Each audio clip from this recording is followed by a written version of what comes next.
Greetings, welcome back to Randomtronic. My name is Chris. Today I want to take you through some of the packages that are waiting to be opened.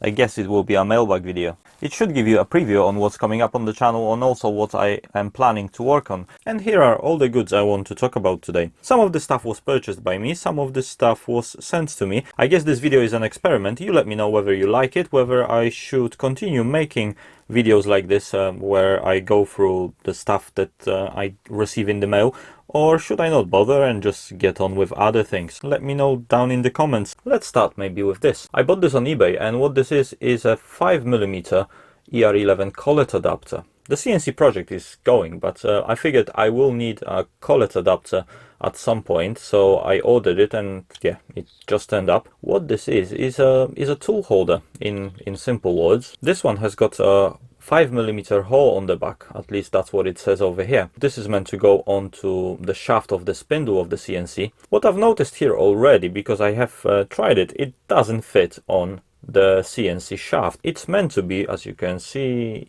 5mm, and when I measured the inside diameter of this, it's about 4.89mm. Now when I measured the spindle shaft, it's 5.1mm. We've got roughly about 0.2mm to take out of the center hole in here.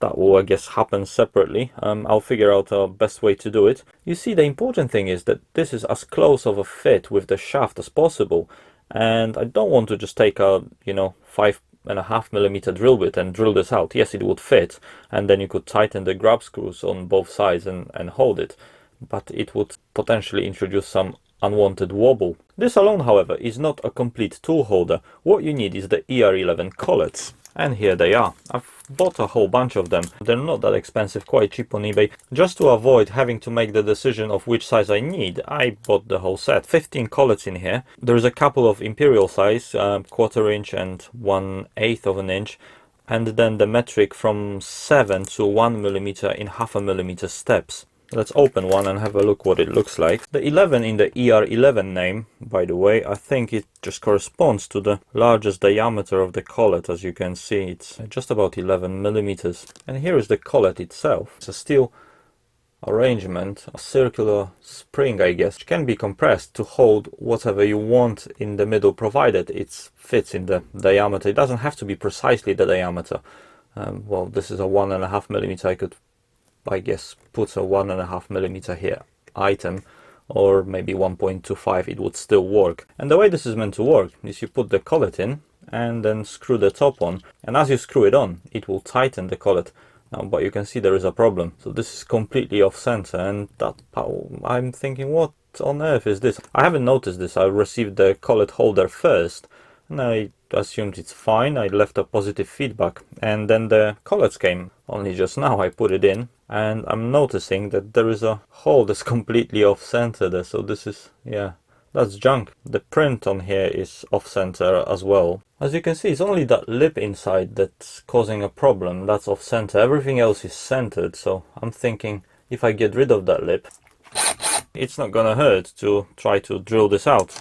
I guess let's try and see what happens. This is more or less what it should look like. So it's, as you can see, perfectly in the center. Okay, I'll call that a quick fix. Or maybe I should get another collet holder. They're only like £3, so I'm not sure my messing about is worth the effort. I'll see. If it works, it works. If not, we'll get another one. Not a big deal. I get sidetracked way too easily. Here is another set of items. Those all three came separate from different sellers on eBay. I'll try to find the links for them and put them in the description. Those are different sized drill bits. As you can see, really tiny ones. Those are on a 1/8, that's 0.3mm, so on a 1/8 of an inch shaft. Yeah, it will be really difficult to clamp such a thin drill bit like here. So what they do is they put them on a standard size shank, and this way it's easier to clamp on.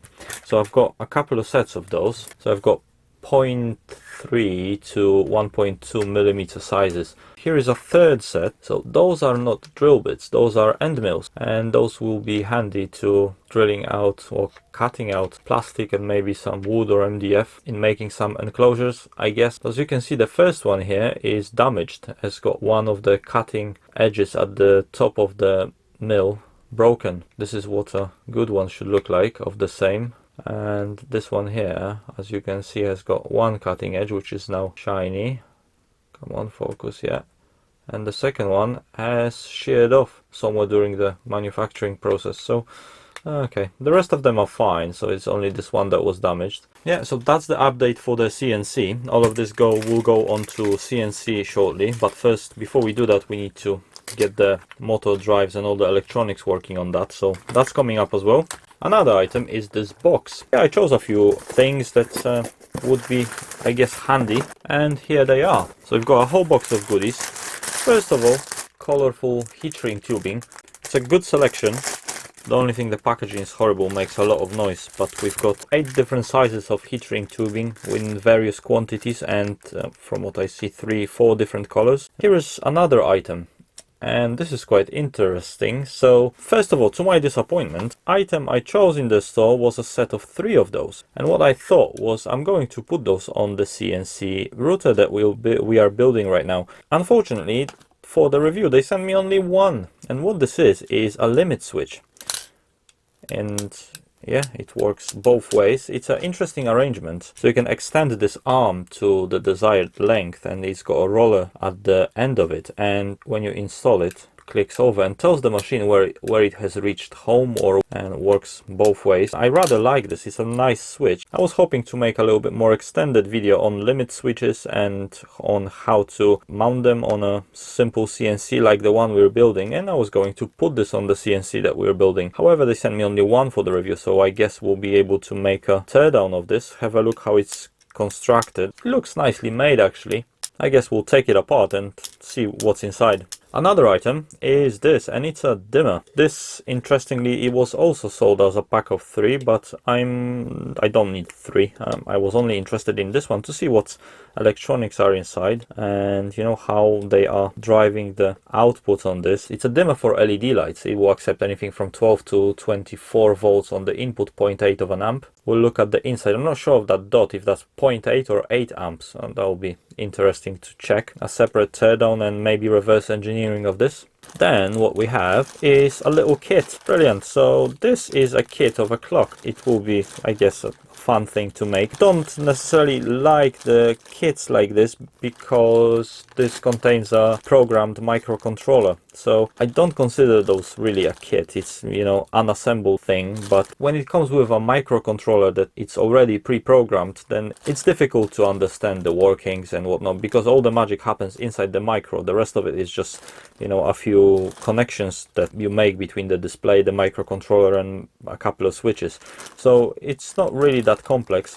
It's a nice design. It's really compact. I need to find a nice clock set that entirely using TTL logic. That would be much more informative to build than microcontroller based one. Nonetheless, I'm sure it will be fun to make. And lastly, we have this. Comes in a nice anti-static bag, and we've got some damage on here. One of the caps has lifted. Oopsies. Oh dear. Packaging trace that's been broken and ripped off this cap. Yeah, we'll make a video on how to repair this. It's repairable, not a big deal. But what this is audio amplifier, Class D audio amp based on TDA 7492, which is here, right in the middle. You can see it now. So Class D amp, you can tell by the coils on the output. Those are filtering the high switching frequency out. It has got a built-in Bluetooth module. Basically, by connecting this to a power source and a set of speakers, you got yourself a Bluetooth audio player. Bluetooth speaker, which is going to be nice to build. I've got a few speakers that are just sitting there waiting for a purpose, so I thought that would be brilliant to motivate me to do something with them. Now we're gonna get a bonus of having to repair this little cap that has lifted. From what I see, it's only that one track. It won't be too difficult to put that capacitor back on and make it good again. And we have a power adapter with an American style plug, very suspiciously light, so I'm not sure what this is meant for. Possibly for the clock. I don't think I will be using this, but nonetheless it will be interesting to have a look inside how it's made. I suspect it will be a horrible thing. Okay, next package, and this one came from IC Station. Those are 2 really cool kits to build. I'll do a separate video on both of them. We'll make those on camera very shortly, and one of those is meant to tell you whether the lighting levels are good in where you are, if they are good for your eyes, and it beeps apparently annoyingly when it's too dark or when it's too bright. We'll have a look at how that works, and it's a really simple circuit, so we should be able to reverse engineer this. And here is another one, and this is a laser project that's coming up soon. Laser music project. Again, this is a really interesting kit, quite a few parts and quite a few laser modules in here. That will be fun to make. And lastly, this big tube, and this is really cool. As you can see, this is a Neonode. This came from Neonode, and these guys contacted me and said, well, we'll send you one, see what you can make out of it. I agreed because it's a really cool tech. I'm not sure what I'm gonna make out of it just yet. Sometime this week, hopefully, I'll have enough time to tinker with it. What this is a little sensor, small and shiny sensor that can turn any surface into a touchscreen. It comes with a little driver board that connects like this. Basically what it does, it works on a principle of reflections. It emits some infrared light and it monitors the surface roughly about a square in front of the sensor, which is, by the way, making the camera go funny because of its shininess. But effectively about a square area in front of the sensor becomes touch sensitive, so you could, use that for whatever that might be. I'm not sure yet what I'll make out of it. It will definitely be an interesting gadget to work with. If you have any suggestions on what should I do with this, please do put it down in the comment section of the video. I'll be more than happy to consider and get some inspiration. Z-Force Air 295, so 295mm long. Those come in different length. I got the 295 because I thought it would be, just about the size of A4. You can actually get them even larger than this. I'm not sure that this is openable. I've got a feeling this is all glued inside into one length of an item. I can't see any screws, so it has to be glued. So I don't think I'm going to be taking this apart. I'd rather play with it as a working unit. Yeah, so let me know what you think would be a cool project to do with something like this. And I guess that's it for today. Please do let me know in the comments whether you enjoyed this type of video, and if you do, I'll probably make an effort to make more of those. If not, I will make an effort not to make this type of videos. For today, that's it. So thank you for joining me and take care.